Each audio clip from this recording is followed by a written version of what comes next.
It was a long drive to the prison. Sarah had the music up loud. She tapped her thumb against the steering wheel, moving her shoulders in time with the beat. She wanted to think of nothing but the drive, of her hand on the wheel, the flex in her thighs as she switched lanes and shifted gear. She would not think about him. But she did. It was almost 3 months since she'd last seen her ex-husband. She wondered if he'd changed. She certainly had. She risked a glance at herself in the rear-view mirror, one hand rising to touch the dark strands of her hair, and found herself regretting the new cut.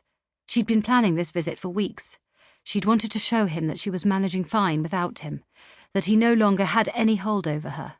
The haircut was meant to be part of that, as with the new clothes.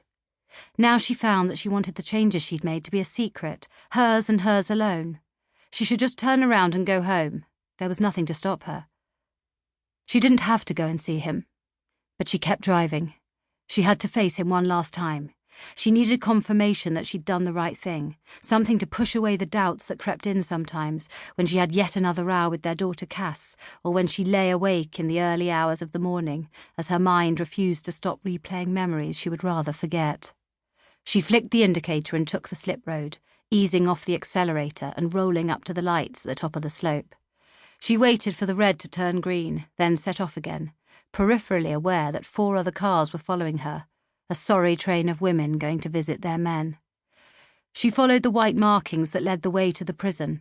The conifers that grew at the side of the road were tall and thick, hiding the building from the road. Sarah was grateful for the huge orange signs that told her where to go. She parked the car in the first empty spot. It took considerable effort to unbuckle her seatbelt and open the door, and when she did, she found that her parking was so bad that she'd barely left herself enough room to get out. She thought about reversing and having another go, but that would only delay things and give her too much of an opportunity to chicken out. Slinging her bag over her shoulder, she began the walk towards the entrance. Barriers funneled visitors into a single-file queue and in through an automatic door. Sarah couldn't see anything behind the frosted glass. She didn't look directly at the other women. To make eye contact was to be seen, and to be seen was to admit that you had reason to be here, and she didn't want to do that.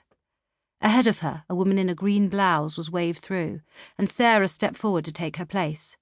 A guard about her own age, wearing a navy blue uniform, with a radio clipped at the shoulder, held Sarah back until the door slid open.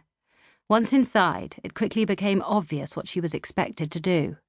She still managed to stumble as she made her way over to an empty counter where a bored-looking woman waited, a large slate in one hand. "Who are you here to see?" "Greg Johnson." The woman checked the name on the slate. "And your name?" "Sarah Wallace." "Relationship to Greg Johnson?" "Ex-wife." The divorce had been quick. Painless and cheap, requested online 4 weeks after Greg had broken curfew and confirmed within 24 hours. That had been a good day. The woman gestured to a conveyor belt that led to a scanning machine. "Bag on there, please." Sarah did as she was told. Then she was directed through a metal archway. Stepping through, it felt like crossing a threshold, outside to inside, innocent to guilty. She waited for the machine to spit out her bag. When it did, another guard held out a scuffed yellow tray. "In there," she said, gesturing to the bag. "You want me to empty it?" "Yes, please." Sarah hastily opened her bag and upended it over the tray, keen to show that she'd got nothing to hide. The noisy clatter of pens and lipsticks and keys made her wince. The guard poked at them, then shone her torch into the empty bag. There was nothing more than another little wave of a hand to tell Sarah this step was done. She scooped up her things and then she was funneled down a corridor, long, grey-blue and windowless with a squeaky floor. She followed the peeling black arrows until she found herself in a stuffy room filled with small square tables and plastic chairs. What was the routine here? Should she pick a table or wait to be shown to one?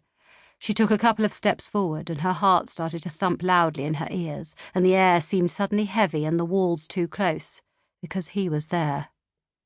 Greg sat down at an empty table, rested his hands on the tabletop, and looked at her.